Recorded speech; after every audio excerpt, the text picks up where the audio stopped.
ನಾನು ಅನಂತ್ ಶನಿವಾರ ಅವರಿಗೆ ಮೂವ್ ಮಾಡ್ತೀನಿ. ಬಹುಶಃ ಗಮನಿಸಿದ್ರಿ ಒಂದಿಷ್ಟು ಸಂಸ್ಥೆಗಳ ವಿವರವನ್ನು. ಏನು ಹೇಳ್ತೀರಿ ಸರ್? ಇಲ್ಲಿ ನನಗೆ ಒಟ್ಟಾರೆ NDA ಬರಬಹುದು ಅನ್ನೋ ಥರದ ಒಂದು ವಾತಾವರಣ ಇತ್ತಲ್ಲ.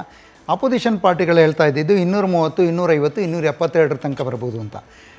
ಇದೇ ರಿಸಲ್ಟ್ ನಾಳೆ ಬಂದರೆ what it does is Modi will be as strong A prime minister as he has been. ಅಕಸ್ಮಾತ್ 270, 290, 280 ಬಂದಿದ್ದಿದ್ರೆ ಮೋದಿಯವರಿಗೆ ಇಷ್ಟೇ ಶಕ್ತಿ ಇರ್ತಿತ್ತಾ ಅನ್ನೋದ್ರ ಬಗ್ಗೆ ಪ್ರಶ್ನೆಗಳಿದ್ದವು. ಈಗ that question is out of the equation. ನಾವು ಅದು ತೆಗೆದುಬಿಟ್ಟಿದ್ದಾರೆ. ಒಂದು ವೇಳೆ ಈ ರಿಸಲ್ಟ್ ಬಂದರೆ Modi will continue to be as strong as he is. What will happen to the opposition parties ಅನ್ನೋದೊಂದು ಪ್ರಶ್ನೆ ಬರುತ್ತೆ. ನನಗೆ ಒಟ್ಟಾರೆ ಇದರಲ್ಲಿ NDA ಬರುತ್ತೆ ಅನ್ನೋದು ಒಂದು ವಾತಾವರಣ ಇತ್ತು. ಅಂದರೆ ಅನೇಕ ಜನ ಅದ್ರ ಬಗ್ಗೆ ಮಾತಾಡ್ತಾಯಿದ್ರು. ಸರ್ಪ್ರೈಸಿಂಗ್ ಅನ್ಸೋದು ನನಗೆ ಕರ್ನಾಟಕ, ತಮಿಳುನಾಡು ಮತ್ತು Haryana.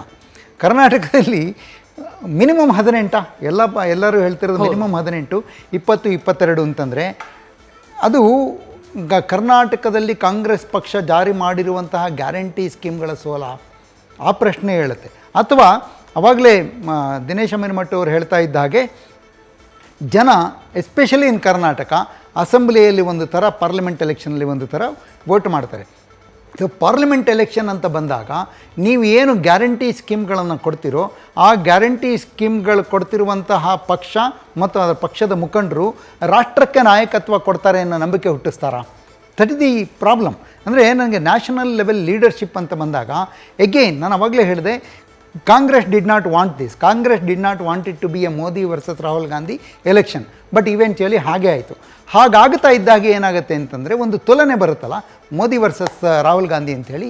Modi has proved himself for 23 years. 13 ವರ್ಷ ಮುಖ್ಯಮಂತ್ರಿಯಾಗಿ, 10 ವರ್ಷ ಪ್ರಧಾನಮಂತ್ರಿಯಾಗಿ ನೀವು ಏನೇ ಆರೋಪಗಳು ಮಾಡಿ ಅವ್ರ ಬಗ್ಗೆ, ಆದರೆ ಒಂದೇ ಒಂದು ಭ್ರಷ್ಟಾಚಾರದ, ವೈಯಕ್ತಿಕ ಭ್ರಷ್ಟಾಚಾರದ ಕಳಂಕವನ್ನು ಅಂಟಿಸಿಕೊಳ್ಳದಲ್ಲಿ 23 ವರ್ಷ ಆಡಳಿತ ನೀಡಿರೋದಿದೆಯಲ್ಲ, ದೇಶಕ್ಕೋಸ್ಕರ ಇದ್ದಾರೆ ಇವರು ಅನ್ನೋ ಥರದ ಒಂದು ಭಾವನೆಯನ್ನು ಜನರಿಗೆ ಕೊಡೋದ್ರಲ್ಲಿ ಇದೆಯಲ್ಲ, ಅದರಲ್ಲಿ BJP ಯಶಸ್ವಿಯಾಗಿದೆ, ಮೋದಿ ಯಶಸ್ವಿಯಾಗಿದ್ದಾರೆ. ಹಾಗಾಗಿ ಆ ಥರದ ಒಂದು ವ್ಯಕ್ತಿತ್ವದ ಮುಂದೆ ನೀವು ಯಾವ ರೀತಿಯ ನಾಯಕತ್ವವನ್ನು ಪ್ರೆಸೆಂಟ್ ಮಾಡ್ತೀರಿ? ನಿಮ್ಮ ಗ್ಯಾರಂಟಿಗಳು ಬಿಟ್ಬಿಡಿ. ನಾನು ನಿಮ್ಮ ಗ್ಯಾರಂಟಿಯನ್ನು ನಂಬಬೇಕು ಅಂದರೆ ನೀವು ಎಂಥವ್ರು ಅಂತ ನನಗೆ ಮನದಟ್ಟಾಗಬೇಕು, ನನಗೆ ಕನ್ವಿನ್ಸ್ ಆಗಬೇಕಲ್ಲ. ಹಾಗೆ ಕನ್ವಿನ್ಸ್ ಮಾಡುವಲ್ಲಿ despite Congress party success in the state, Congress ಪಕ್ಷ ಗ್ಯಾರಂಟಿ ಯೋಜನೆಗಳನ್ನು ಇದು ಸಾಧ್ಯನೇ ಇಲ್ಲ ಅಂತ ಎಲ್ಲರೂ ಹೇಳ್ತಿದ್ದಾಗ ಕೂಡ ಅದನ್ನು ಜಾರಿ ಮಾಡಿ ತೋರಿಸಿದರು. ಒಂದು ಪ್ರೂಫ್ ಆಫ್ ಕಾನ್ಸೆಪ್ಟ್ ಆಯಿತು. ಏನೋ ಗ್ಯಾರಂಟಿ ಸ್ಕೀಮ್ಗಳಿಗೆ ಕರ್ನಾಟಕ ಹೋದೆ ಪ್ರೂಫ್ ಆಫ್ ಕಾನ್ಸೆಪ್ಟ್. ಈ ಪ್ರೂಫ್ ಆಫ್ ಕಾನ್ಸೆಪ್ಟನ್ನೇ ಇಟ್ಟುಕೊಂಡು ಹೊರಗಡೆ ಹೋದರೂ ಕೂಡ ಅಲ್ಲಿ ವರ್ಕ್ ಆಗಿಲ್ಲ ಅನ್ನೋದು ಬೇರೆ ವಿಚಾರ. ಕರ್ನಾಟಕದಲ್ಲಿ ಯಾಕೆ ವರ್ಕ್ ಆಗಲಿಲ್ಲ ಅಂತಂದರೆ, ಕರ್ನಾಟಕದ ಜನ ಸಿದ್ದರಾಮಯ್ಯನವ್ರನ್ನ, ಶಿವಕುಮಾರ್ ಅವ್ರನ್ನ, ಅವರ ನೇತೃತ್ವದ ಕಾಂಗ್ರೆಸ್ ಪಕ್ಷವನ್ನು ಒಂದು ಪ್ರಾದೇಶಿಕ ಪಕ್ಷ ಅಂತಲೇ ಟ್ರೀಟ್ ಮಾಡ್ತಿದ್ದಾರೆ ಅಂತ. It is not a national party for state. For the state it is the Siddaramaiah party, it's the DK Shivakumar party. Rahul Gandhi ಇದು ಇನ್ಸಿಡೆಂಟಲ್ ದೇರ್. ಹಾಗೆ ತಗೊಂಡಾಗ ನನಗೆ ಇಲ್ಲಿ ಸಿದ್ದರಾಮಯ್ಯ, ಶಿವಕುಮಾರ್ ಓಕೆಪ್ಪ, who is there for the nation ಅಂತ ಬಂದಾಗ automatic choice becomes Modi. TINA there is no alternative ಅನ್ನುವ ಒಂದು ಪರಿಸ್ಥಿತಿಯಲ್ಲಿ ಇವತ್ತಿನ ರಾಜಕಾರಣ ಇದೆ ದೇಶದಲ್ಲಿ.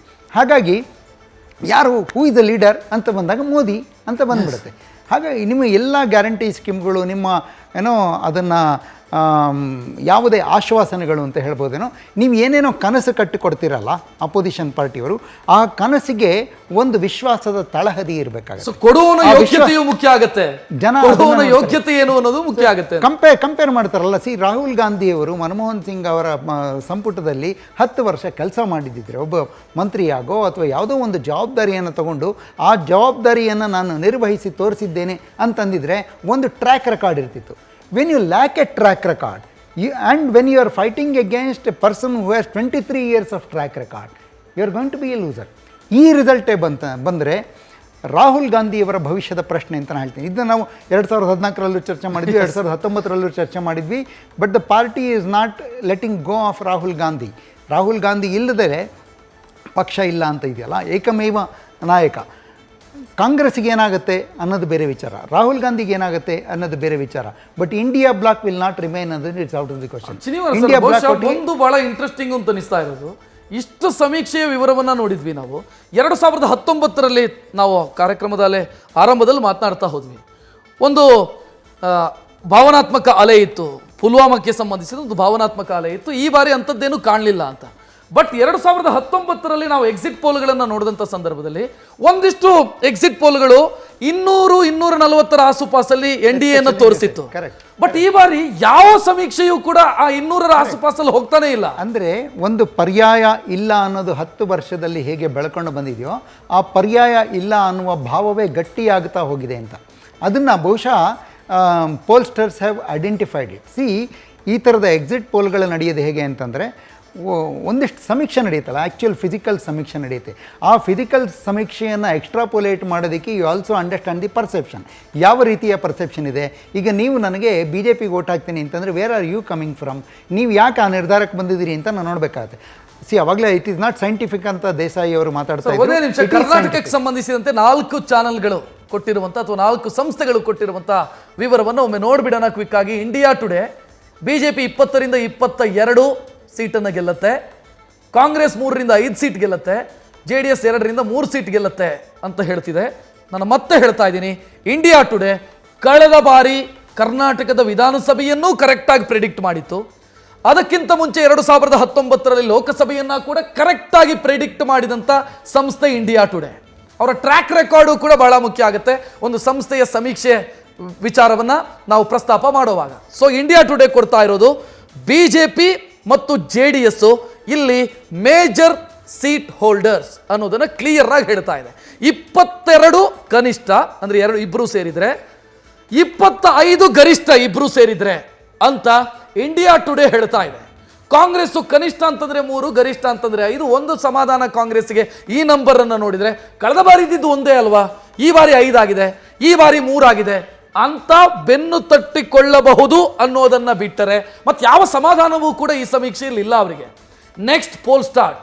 18 BJP, 8 ಕಾಂಗ್ರೆಸ್, 2 ಜಾತ್ಯತೀತ ಜನತಾದಳ. 18 + 2 20 ಅಂತ ನಾವು NDA ಮೈತ್ರಿಕೂಟವನ್ನ ಇಲ್ಲಿ ಒಟ್ಟು ಮಾಡಿ ನೋಡಿದಾಗ ಇಲ್ಲೂ ಕೂಡ NDA ಮೈತ್ರಿಕೂಟದ ಎಕ್ಸ್ಪೆಕ್ಟೇಷನ್ ಏನಿದೆ ಅದರ ಹತ್ರ ಬಂದು ನಿಲ್ಲತ್ತೆ ಅಂತ ಈ ಸಮೀಕ್ಷೆಯು ಹೇಳ್ತಾ ಇದೆ. ಇಂಡಿಯಾ ಟಿವಿ 18ರಿಂದ 22 BJP, 4ರಿಂದ 8 ಕಾಂಗ್ರೆಸ್ಸು, 1ರಿಂದ 3 JDS ಅಂತ ಹೇಳ್ತಾ ಇದೆ. ನೀವು ಇಲ್ಲಿ ಕನಿಷ್ಠವನ್ನು ನಾವು ಕಂಪೇರ್ ಒಟ್ಟು ಟೋಟಲ್ ಮಾಡಿದ್ರು ಕೂಡ 2 ಪಾರ್ಟಿಯದ್ದು BJP ಮತ್ತು JDS 19 ಅಂತ ಆಯಿತು. ಗರಿಷ್ಠ ನಾವು ಕ್ಯಾಲ್ಕುಲೇಟ್ ಮಾಡಿದರೆ 25ರ ಹತ್ರ ಬರುತ್ತೆ, 25 ಆಗುತ್ತೆ. ಸೊ ಇಲ್ಲೂ ಕೂಡ BJP ಮತ್ತು JDS ನಾಯಕರದ್ದು ಏನು ಯೋಚನೆ ಇತ್ತು, ನೀವು 2014ರಲ್ಲಿ ಕರ್ನಾಟಕದ ರಿಸಲ್ಟ್ ನೋಡಿದರೆ BJP ಗೆದ್ದಿದ್ದೇ 19. ಸೊ ಈ ಬಾರಿಯೂ ಕೂಡ ಇಂಡಿಯಾ ಟಿವಿಯ ಪ್ರಕಾರ ಇಬ್ಬರು ಸೇರಿದರೆ 19ರ ಹತ್ರ ಬರ್ತಾರೆ ಅನ್ನೋ ಲೆಕ್ಕಾಚಾರ ಇದೆ, ಕನಿಷ್ಠ ಅಂತಂದ್ರೂ ಕೂಡ. ನೆಕ್ಸ್ಟ್ ಇನ್ನು ನಾವು ನೋಡಬೇಕಾಗಿರೋದು ನ್ಯೂಸ್ 18 ಪೋಲ್ ಹಬ್ 21ರಿಂದ 24 ಅಂತ ಹೇಳ್ತಾ ಇದೆ. 3ರಿಂದ 5 ಕಾಂಗ್ರೆಸ್, 1ರಿಂದ 2 ಜಾತ್ಯತೀತ ಜನತಾದಳ. ಅಲ್ಲಿಗೆ JDS ಸ್ಪರ್ಧೆ ಮಾಡಿದಂಥ ಒಂದು ಕ್ಷೇತ್ರದಲ್ಲಿ ಅವರು ಸೋಲಬಹುದು ಅಂತ ನ್ಯೂಸ್ 18 ಪೋಲ್ ಹಬ್ ಹೇಳ್ತಾ ಇರೋದು. ಒಂದು ಕ್ಷೇತ್ರ ಯಾವುದು ಗೊತ್ತಿಲ್ಲ. ಸೊ ಇಲ್ಲಿ 3 ಕ್ಷೇತ್ರ ಅವರು ಸ್ಪರ್ಧೆ ಮಾಡಿರೋ. ಸೊ ಇದು ಎಲ್ಲವನ್ನು ನೋಡಿದ್ರು ಒಂದಂತೂ ಕ್ಲಿಯರ್ ಕಾಣಿಸ್ತಾ ಇದೆ, ಇಲ್ಲೂ ಕೂಡ BJP ಮತ್ತು JDSನ ಮೈತ್ರಿ ವರ್ಕೌಟ್ ಆಗಿದೆ ಅನ್ನೋದನ್ನ ಎಕ್ಸಿಟ್ ಪೋಲ್ ಹೇಳ್ತಾ ಇರೋದು. ನಾನು ಶನಿವಾರ ಸರಿಗೆ ಮೂವ್ ಮಾಡ್ತೀನಿ. ಕರ್ನಾಟಕಕ್ಕೆ ಸಂಬಂಧಿಸಿದಂತೆ ಈ ರೀತಿ ಇದೆ, ಏನು ಹೇಳ್ತೀರಿ? ಈಗ 2004ರಲ್ಲಿ ಬಂದ ಎಕ್ಸಿಟ್ ಪೋಲ್ಗಳು ಮತ್ತು ಚುನಾವಣಾ ಪೂರ್ವ ಸಮೀಕ್ಷೆಗಳಿದ್ವಲ್ಲ, ಅವೆಲ್ಲ ತಲೆಕೆಳಗಾಗಿ ಹೋಗಿದ್ವು. ಆದರೆ 2014ರ ನಂತರ ಬರ್ತಿರೋ ಅನೇಕ ಸಮೀಕ್ಷೆಗಳು ತಲೆಕೆಳಗಾಗಿಲ್ಲ, ವ್ಯತ್ಯಾಸ ಆಗಿರ್ಬೋದು. ಅಂದರೆ ಈಗ ನೀವು ಅಲ್ಲಿ 18ರಿಂದ 20 ಸೀಟು ಅಂತನ್ನೋದು ಏನೋ ಒಂದು ಸ್ವಲ್ಪ ವ್ಯತ್ಯಾಸ ಆದರೂ ಕೂಡ ಅದು ತೀರಾ 4-5 ಸೀಟ್ಗಳಿಗೆ ಬರೋದಿಲ್ಲ, 8 ಸೀಟಿಗೆ ಬರಲ್ಲ, 10ಕ್ಕಿಂತ ಕಡಿಮೆ ಬರಲ್ಲ.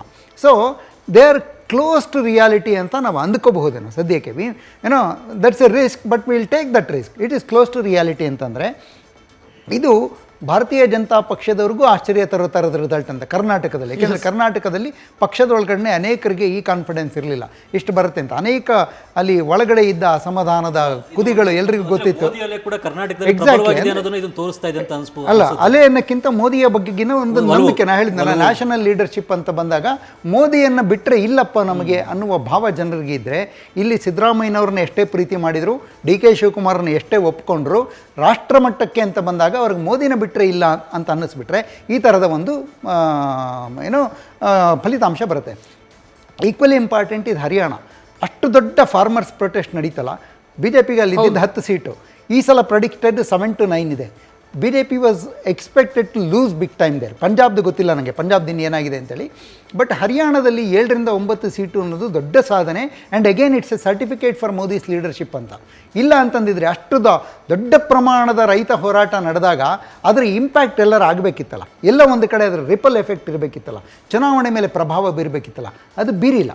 ಬಹುಶಃ ಪಂಜಾಬಲ್ಲಿ ಬೀರಿದೆಯಾನ, we should wait for that result. But ಹರಿಯಾಣದಲ್ಲಿ they are losing less than they had expected. And they are ಈ ಎಕ್ಸಿಟ್ ಪೋಲ್ಗಳನ್ನ ನೋಡಿದರೆ they are likely to win more than they are expecting in Tamil Nadu. 3ರಿಂದ 5 ಸೀಟ್ ತನಕ 5 to 7 seats from India TV. But ಉಳಿದವರು ಕೊಟ್ಟಿರೋದು ಹೆಚ್ಚು ಕಡಿಮೆ 3 ಸೀಟ್ ಅಂತ ಕೊಟ್ಟಿದ್ದಾರೆ. BJPಯವರ ಒಳಗಡೆಯ ಲೆಕ್ಕಾಚಾರವೇ 1 ಸೀಟು, ಅದೃಷ್ಟ ಇದ್ದರೆ 2 ಸೀಟು ಅಂತ ಇತ್ತು. So what this shows is ಸೆಂಗೋಲ್ನಿಂದ ಶುರುವಾಗಿದ್ದು ತಮಿಳುನಾಡನ್ನು ಎಷ್ಟು ಅಂದರೆ ಒಂದೇ ನಿಮಿಷ, ಒಂದು ಅಪ್ಡೇಟ್ ಸಿಗ್ತಾ ಇದೆ ಈಗ. ಪಿ ಮಾರ್ಕ್ ಸಂಸ್ಥೆಯದ್ದು BJP 22 ಕರ್ನಾಟಕದಲ್ಲಿ ಅವರ ಎಕ್ಸಿಟ್ ಪೋಲ್ನ ಪ್ರಕಾರ BJP 22 ಗೆಲ್ಲಬಹುದು ಅನ್ನೋದು ಪಿ ಮಾರ್ಕ್ ಸಮೀಕ್ಷೆ. ಕಾಂಗ್ರೆಸ್ 6 ಮತ್ತು ಜಾತ್ಯತೀತ ಜನತಾದಳ 2ರಲ್ಲಿ ಗೆಲ್ಲಬಹುದು ಅಂತ ಪಿ ಮಾರ್ಕ್ ಹೇಳ್ತಾ ಇದೆ. JDS 0 ಅಂತ ಹೇಳ್ತಾ ಇದೆ. 22 ಎಸ್ 0, ಜಾತ್ಯತೀತ ಜನತಾದಳ 0 ಅಂದರೆ ಕುಮಾರಸ್ವಾಮಿ ಅವರೇ ಸೋಲ್ತಾರೆ ಅಂತ ಲೆಕ್ಕ. ಕುಮಾರಸ್ವಾಮಿ ಅವರೇ ಸೋಲ್ತಾರೆ ಅಂತ ಲೆಕ್ಕ. ಇದು ಪಿ ಮಾರ್ಕ್ ಕೊಡ್ತಾ ಇರುವಂಥ ರಿಸಲ್ಟ್. ಇದು 22 BJP, 6 ಕಾಂಗ್ರೆಸ್, ಜಾತ್ಯತೀತ ಜನತಾದಳ 0 ಅಂತ ಹೇಳ್ತಾ ಇದೆ. ಸೊ ಆ ಮೂಲಕ ಕುಮಾರಸ್ವಾಮಿ ಅವರಿಗೆ ಸೋಲಾಗತ್ತೆ ಅಂತ ಪ್ರೆಡಿಕ್ಟ್ ಮಾಡ್ತಾ ಇರೋದು ಪಿ ಮಾರ್ಕ್ ಕರ್ನಾಟಕಕ್ಕೆ ಸಂಬಂಧಿಸಿದಂತೆ. ನ್ಯೂಸ್ ಫಸ್ಟ್ ನಿರ್ಭೀತಿಯಿಂದ ನಿಮ್ಮ ಪರವಾಗಿ.